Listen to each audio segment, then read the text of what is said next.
What do you do when a binary file lies to you? Look at the imported symbols here.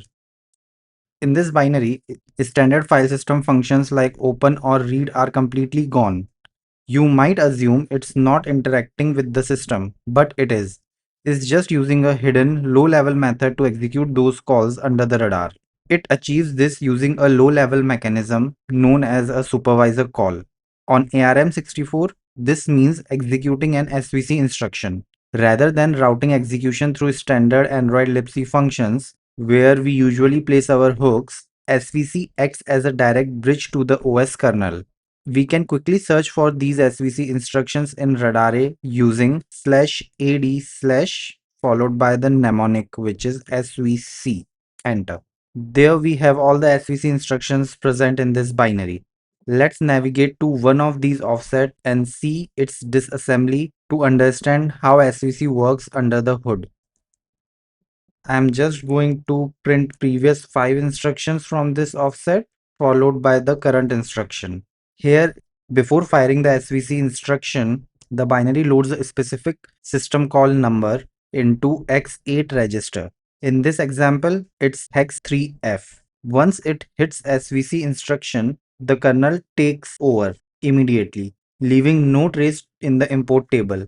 Every standard system function actually maps back to one of these raw system call IDs, which you can easily look up on reference sites like this one. For every architecture, this varies, even for every platform. So make sure the system call table you are looking for is the one which you are analyzing. In our example, system call number was hex 3F, right? Which is this one. And it maps to read function call. This means that this SVC instruction is trying to call read function over here. Now, it is also important to understand how the arguments to this function get stored. This is also mentioned here. As you can see, for the read function, the first argument, which is a file descriptor, is getting stored into this X0 register. Similarly, the next argument to this read function, which is a character pointer buffer, is getting stored into X1 register and so on. So if you are interested in knowing what this buffer contains, which this read function is trying to read, we have to switch back to the disassembly and see right before this SVC instruction where the X1 register is getting set. In this case, the X1 register is getting set over here. So now everything we need to intercept the functions which are getting called by these SVC instructions are clear. All you have to do now is write a FRIDA script to attach hooks on the SVC instruction you want to intercept and dump the arguments by accessing the specific register.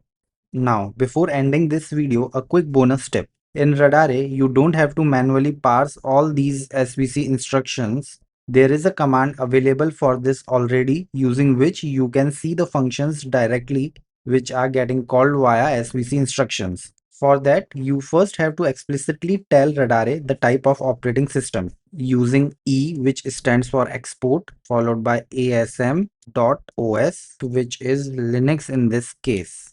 For Android also it's Linux because under the hood Android operating system uses Linux kernel, right? This helps Radare to map the system call numbers with their respective functions correctly. Once this is done, then all you have to do is run this command /as, enter, and there you have it. All the SVC instructions were mapped correctly with their respective functions. Thanks for watching, and if you found it useful, don't forget to subscribe to the channel.